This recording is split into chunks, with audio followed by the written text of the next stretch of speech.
Hello all. हम types of constructor functions के बारे में डिस्कस कर रहे हैं। लास्ट वीडियो में हमने पहले टाइप के कंस्ट्रक्टर फंक्शन को डिस्कस किया जो था default constructor, that is constructor function without argument.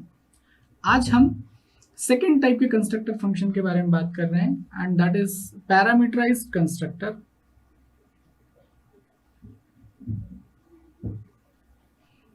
और इसको हम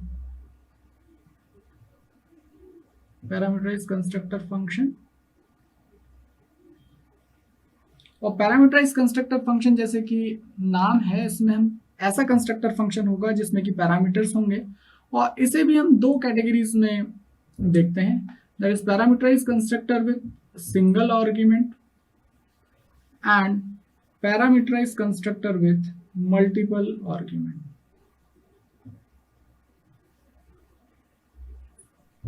इन दोनों ही कैटेगरी के फंक्शन हम इस एग्जांपल में देखेंगे।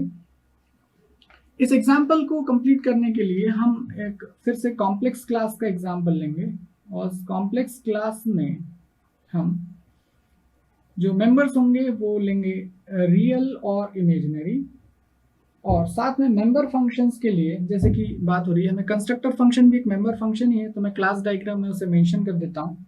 भले ही कैटेगरी यहाँ पर पैरामीटराइज कंस्ट्रक्टर है, लेकिन हम यहाँ एक डिफॉल्ट कंस्ट्रक्टर भी बनाएंगे। तो सबसे पहले मैं एक डिफॉल्ट कंस्ट्रक्टर के लिए यहाँ पर मेंशन कर देता हूँ। सो this will be the default constructor जिसमें कि कोई भी आर्गुमेंट एक्सेप्ट नहीं होंगे और फंक्शन का नाम वही होगा जो क्लास का होगा। चूंकि क्लास का नाम कॉम्प्लेक्स है इसलिए फंक्शन का नाम भी कॉम्प्लेक्स होगा। ये थी हमारी लास्ट कैटेगरी। अभी इस कैटेगरी के लिए हम पैरामीटराइज कंस्ट्रक्टर बनाएंगे। जैसे कि हमें पता है कंस्ट्रक्टर फंक्शन का नाम वही जो क्लास का होता है, तो यहाँ पर भी फंक्शन का नाम वही होगा जो क्लास का है।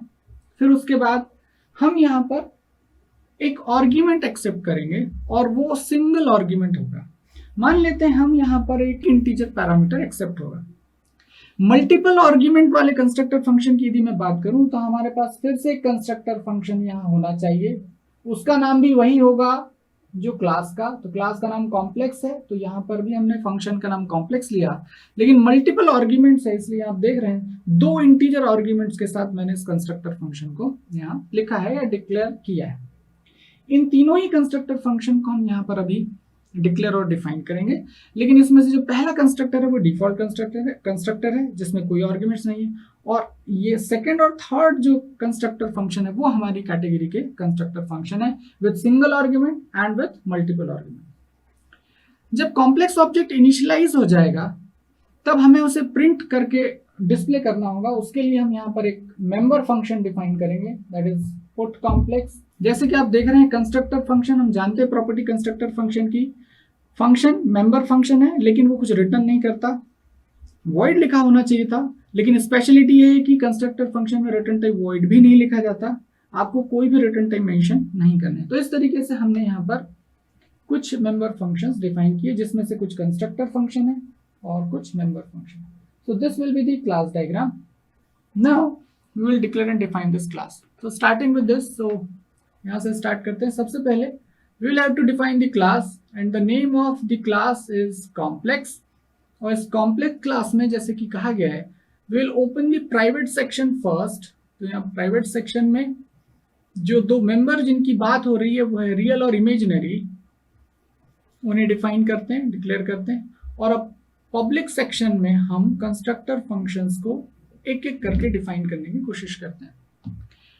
जो प्रॉपर्टीज हमने कंस्ट्रक्टर फंक्शन की देखी है उन प्रॉपर्टीज को हम विजुअलाइज करने की भी कोशिश करते हैं।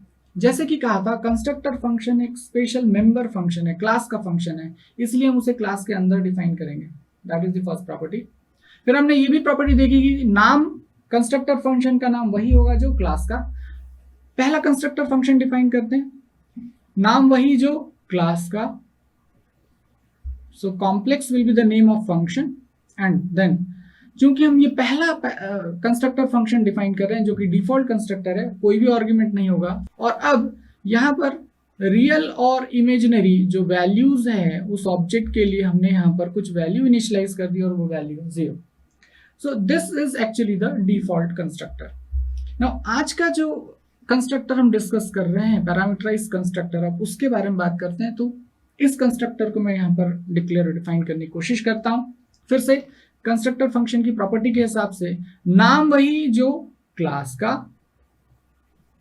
लेकिन यहां पर एक इंटीजर आर्ग्यूमेंट एक्सेप्ट हो रहा है, तो I will take an integer variable let's say val, और जो भी वैल्यू यहाँ पर जब हम लोग ऑब्जेक्ट बनाएंगे उस समय पास करेंगे वो वैल्यू यहाँ पर एक्सेप्ट होगी, और यही वैल्यू हम रियल और इमेजिनरी को इनिशियलाइज करने में यूज करेंगे। तो real is equal to imaginary is equal to val, तो जो भी वैल्यू यहाँ एक्सेप्ट होगी वही वैल्यू रियल और इमेजिनरी पार्ट्स में हम इनिशियलाइज कर देंगे। So this is the parameterize constructor with single argument.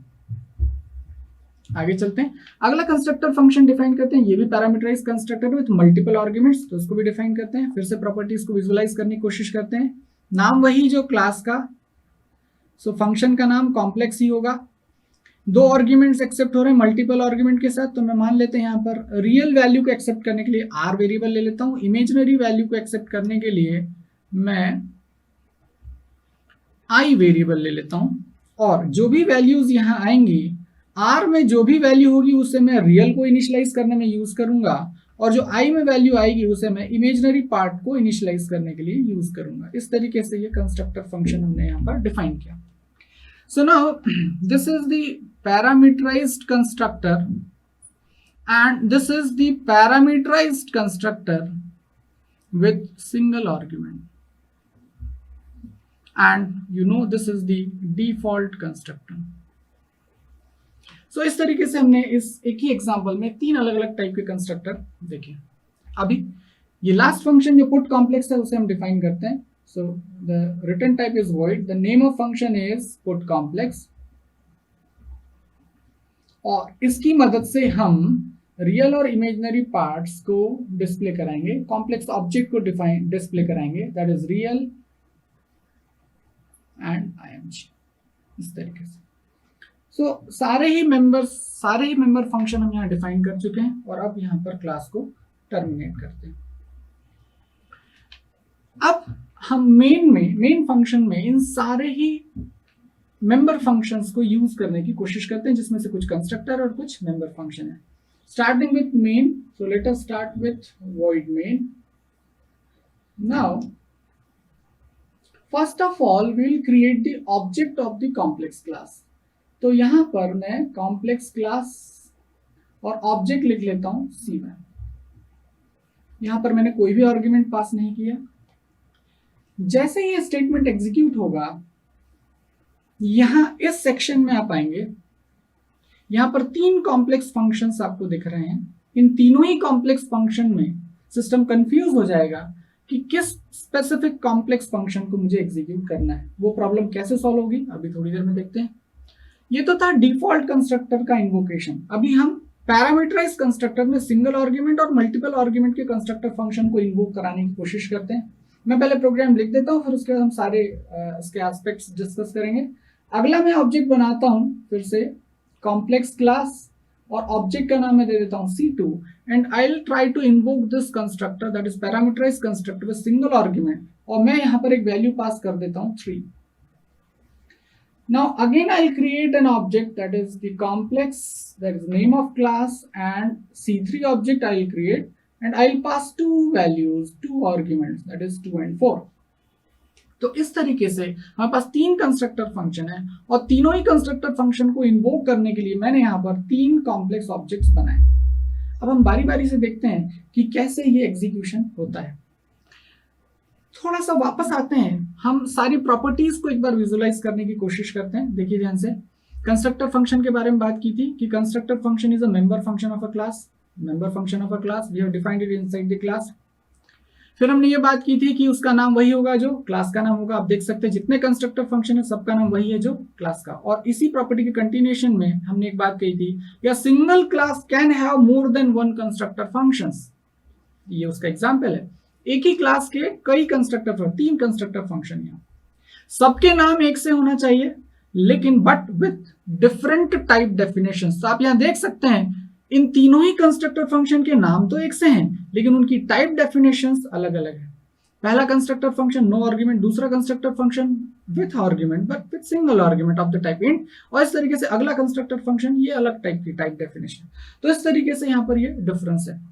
इसके बाद हमने एक प्रॉपर्टी और कही थी कि आप उसको क्लास के अंदर और क्लास के बाहर भी डिफाइन कर सकते हैं। यदि आप क्लास के बाहर डिफाइन करेंगे तो स्कोप रिजोल्यूशन ऑपरेटर यूज करेंगे, वो भी हम करके देख सकते हैं। इसके अलावा हमने ये कहा था कि कंस्ट्रक्टर फंक्शन का कोई रिटर्न टाइप नहीं होता, यहाँ देख सकते हैं कोई भी रिटर्न टाइप है, लेकिन ये एक मेंबर फंक्शन है, उसका रिटर्न टाइप है। जब कोई फंक्शन कोई वैल्यू रिटर्न नहीं करता, नॉर्मली रिटर्न टाइप वॉइड लिखा जाता है, लेकिन ये मेंशन किया गया था कि जो कंस्ट्रक्टर फंक्शंस होंगे उसके रिटर्न टाइप में वॉइड भी आपको नहीं लिखना है। तो इस तरीके से जितनी प्रॉपर्टीज हमने पढ़ी, मैक्सिमम प्रॉपर्टीज को हम यहाँ विजुअलाइज करवा पा रहे हैं। ये सारी प्रॉपर्टीज हुई डिक्लेरेशन और डेफिनेशन के समय। अब जो बची हुई प्रॉपर्टीज है वो इन्वोकेशन के समय है, तो हम इन्वोकेशन की बात करते हैं। इन्वोकेशन के रिस्पेक्ट में हमने बात की थी कि कंस्ट्रक्टर फंक्शन अपने आप इन्वोक हो जाता है, इम्प्लिसिटली इन्वोक होता है, उसे एक्सप्लिसिटली इन्वोक करने की जरूरत नहीं है। जैसे कि फॉर एग्जांपल यदि मुझे इस पुट कॉम्प्लेक्स फंक्शन या मेंबर फंक्शन को इन्वोक कराना है, तो मुझे इसको इन्वोक कराने के लिए कॉम्प्लेक्स क्लास के किसी ऑब्जेक्ट की जरूरत पड़ेगी विद डॉट ऑपरेटर।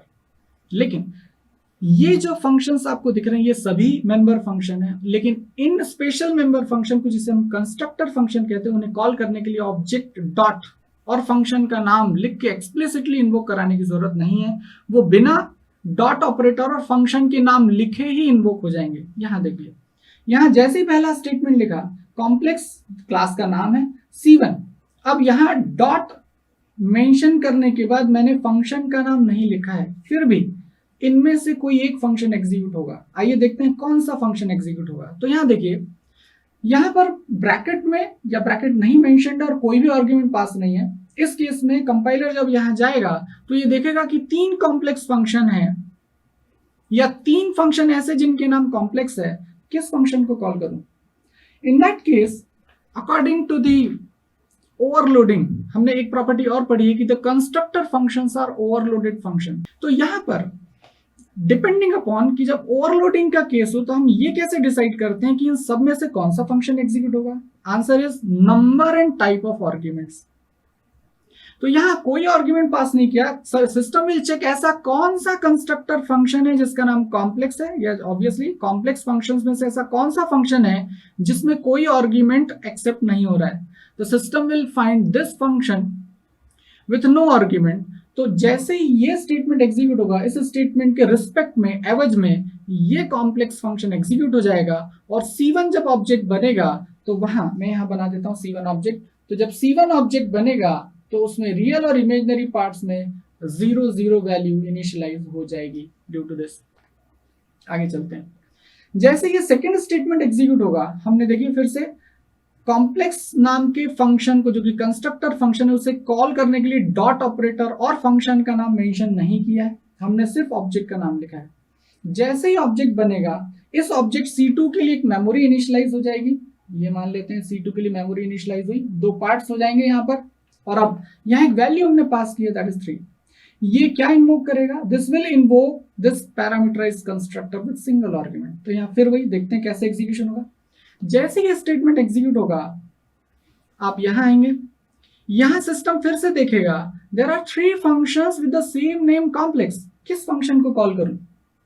उस केस में फिर से सिस्टम ऐसे कंस्ट्रक्टर या कॉम्प्लेक्स फंक्शन को चेक करेगा या ढूंढेगा जिसमें कि सिर्फ एक ही आर्गुमेंट एक्सेप्ट हो रहा है। तब 3 फंक्शंस में से सेकंड फंक्शन ऐसा है जिसमें सिर्फ एक ही आर्गुमेंट एक्सेप्ट हो रहा है, मैचिंग नंबर ऑफ आर्गुमेंट, ये मैच होगा, और उस केस में जो 3 वैल्यू है इस वैल नाम के वेरिएबल में यहां स्टोर होगी, और यही वैल्यू वैल रियल और इमेजिनरी पार्ट्स में जाके स्टोर हो जाएगी, और इस तरीके से C2 के रियल और इमेजिनरी पार्ट में यहाँ 3 और 3 स्टोर हो जाएगा। अगले ऑब्जेक्ट की बात करें, जैसे ही ये थर्ड स्टेटमेंट एग्जीक्यूट होगा, तीसरा ऑब्जेक्ट C3 क्रिएट होगा। यहां हमने 2 वैल्यूज पास की है, 2, 4। फिर सिस्टम यहां जाएगा, कंफ्यूज हो जाएगा, there are 3 functions with the same name, which function is to be invoked?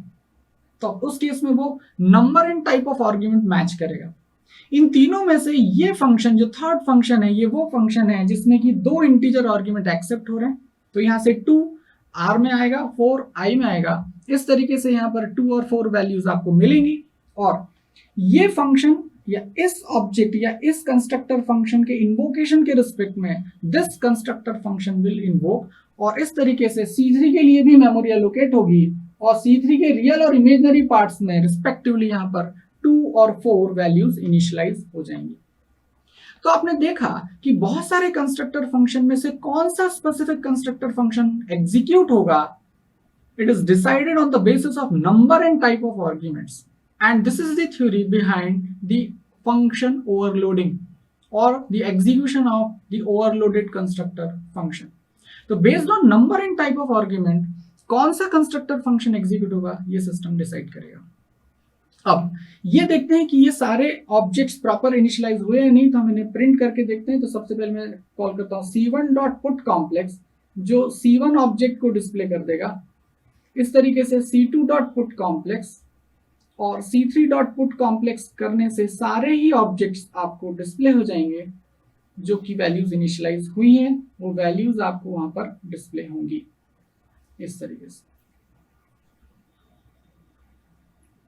So this is the complete program. यहाँ जो खास बातें हैं वो अब ध्यान देने वाली बातें हैं, जो हमने बची हुई प्रॉपर्टीज थी जो इन्वोकेशन के समय में डिस्कस करी थी, वो है क्या कि किसी भी कंस्ट्रक्टर फंक्शन को एक्सप्लिसिटली आपको इन्वोक कराने की जरूरत नहीं है, वो अपने आप इन्वोक होगा जैसी ऑब्जेक्ट मेमोरी में क्रिएट होगा।